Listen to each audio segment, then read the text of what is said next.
Adis pasti di rumah menjadi ibu yang luar biasa untuk dia. Kan gak mau kehilangan momen.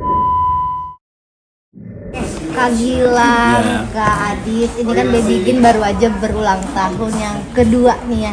Gimana sih sebagai orang tua nih ngeliat anak udah semakin besar? Apalagi perjuangan kalian kan luar biasa. Alhamdulillah kalau kita sih bersyukur selalu ya sama Allah Subhanahu wa taala bahwa ini kan ya mimpi yang menjadi kenyataan bagi kami, dan kita tahu bahwa ternyata menjadi orang tua itu bukan suatu hal yang mudah untuk dijalani, tapi kami bahagia menjalaninya. Betul. Banyak belajar juga kalau tadi aku sempat dengar di studio. Belajar apa sih mungkin sebagai belajar sabar. Karena kan umur 2 tahun tuh umur yang dia tuh baru tahu dia punya keinginan dan dia harus mewujudkannya kan. Jadi kita gimana caranya sabar menghadapi marah-marahnya dia, sabar menghadapi yang tiba-tiba dia teriak, tapi gimana cara kita sabar dan ngarahin yang benar tuh harusnya begini gitu, yang sesuai dengan bahasanya mereka. Kan perjuangan kalian kan luar biasa ya. Boleh flashback sedikit nggak sih Kak? Waktu itu seperti apa sih? Sempat keguguran juga 2 kali, itu seperti apa? Ya, kalau perjuangan sendiri sih alhamdulillah kita memang sadar betul bahwa semua itu adalah titipan Allah. Jadi ketika memang prosesnya pada waktu itu belum berhasil, ya kami pun juga sadar bahwa ya ini sudah menjadi takdir Allah. Ketika akhirnya kami punya anak pun, Allah pun sudah menakdirkan kami untuk menitipkan buah hati. Jadi semua insya Allah kedepannya pun kami akan selalu kembalikan kepada Allah Subhanahu wa taala gitu sih. Jadi biar lebih tenang aja hidupnya. Sempat kegugurannya 2 atau 3 kali sih kan? 2 kali. Yang pertama itu yang pertama 11 minggu. 11 minggu, yang kedua kehamilannya itu harus digorek. Yang kedua 20 ya, pokoknya ya, 5,5 bulan lah, dan itu harus dilahirkan lebih cepat. Jadi sebenarnya bukan keguguran. Bahasa medisnya bukan keguguran, karena kurang tepat bahasa keguguran itu. Yang tepat tuh yang memang harus dilahirkan. Kalau keguguran kan jatuhnya ya kita tidak tahu apa yang terjadi, tiba-tiba memang udah nggak ada aja gitu. Kalau ini nggak, beda kasusnya. Dan itu normal lagi harus dilahirkannya. Harus dilahirkan secara normal. Oke. Kalau baby gin apa baby gin? Gin ya. Baby gin sendiri seperti apa nih perkembangannya sekarang Kak? Aku lihat kalau di medsos kan udah bisa baca surat kecil tuh. Terus sekarang seperti apa Bang? Iya, alhamdulillah karena emang dia kan kita ikutin pengajian di komplek. Jadi tuh emang ada anak-anak kecil tuh pada ngaji di situ. Sebenarnya Gin karena belum 3 tahun, jadi dia tuh cuma main-main aja gitu. Cuma ya alhamdulillahnya ternyata dia juga merhatiin, mungkin ikut dengerin miss-nya pas lagi ngaji, kakak-kakak dan abang-abangnya. Terus di rumah juga emang kita biasakan untuk sebelum tidur tuh baca doa-doa pendek dulu, surat-surat pendek. Baca surat pendek gitu, yang akhirnya kadang dia suka request sendiri ya nak, misalnya habis baca doa tidur terus mau al-falaq gitu. Alhamdulillah. Lucu banget. Terus di medsos juga aku lihat dia pengen tidur sendiri. Apa gimana? Itu karena apa? Karena lihat kamarnya udah bagus apa gimana sih? Nggak, dia random aja. Dia emang suka random. Tiba-tiba mau tidur di kamar sendiri gitu kan. Lah, terus Gin sama siapa? Sendiri gitu. Nggak mau sama mama, nggak mau sama papa. Nggak, mau sendiri. Ya udah gitu kan.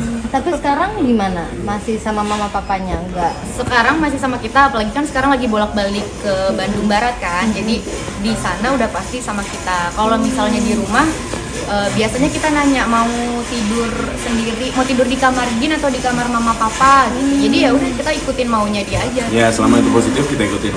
Oke. Gilang tadi juga sempat mention nih kalau di dalam studio sempat ngalamin perubahan karena udah punya anak. Itu seperti apa sih? Hampir sama. Jadi kayak mulai dari lebih terkontrol emosinya, sikapnya lebih terkontrol karena tanggung jawab kita sebagai orang tua, terutama kalau misalkan ditanya ke gue pribadi, tanggung jawabnya adalah kita tuh kan jadi contoh buat anak.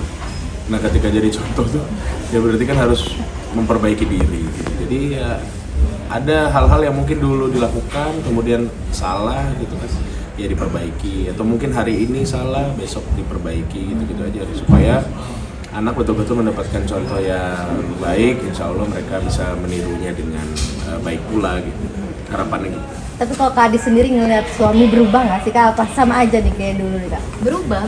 Berubah jadi lebih baik lah, alhamdulillah. Kayak apa yang ngegas ya dua-duanya sih. Yang biasa kita kalau ngomong kayak yang nggak penting kesebut gitu, jadi kayak sekarang nggak perlu lah gitu.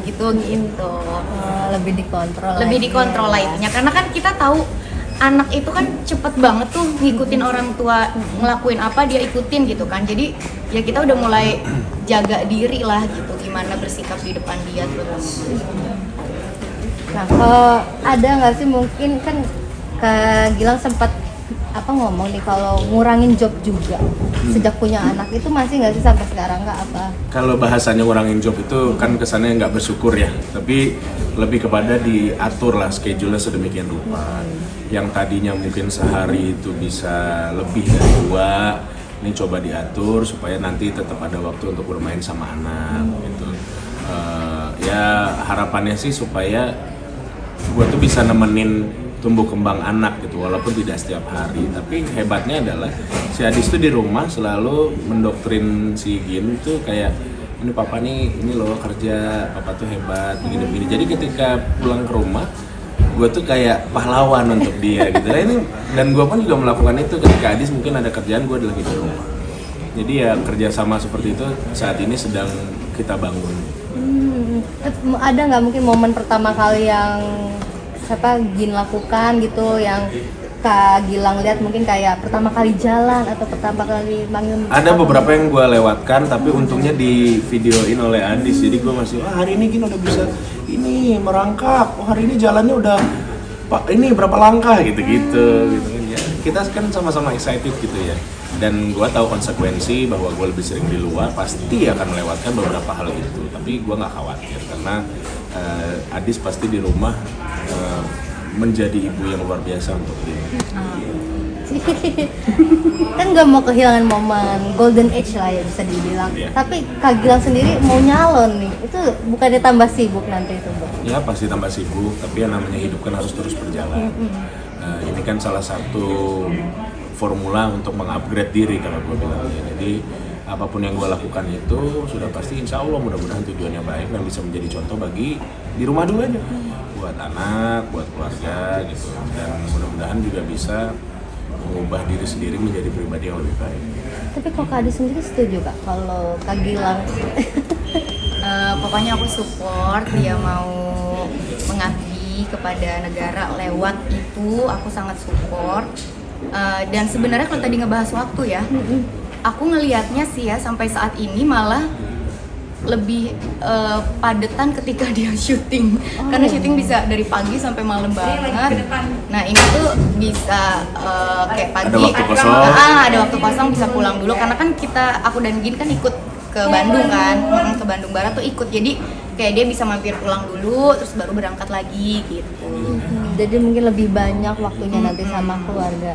Ada ingin nambah momongan lagi nggak sih Kak? Mungkin cewek nih.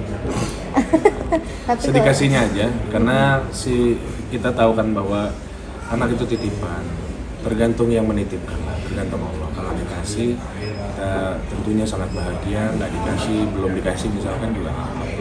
Toh juga kan yang Gin sekarang ini kan juga hasil dari ikhtiar kita, hasil dari kepasrahan kita, jadi terima aja. Terima kasih banyak Kak Gilang Kak. Siap, makasih.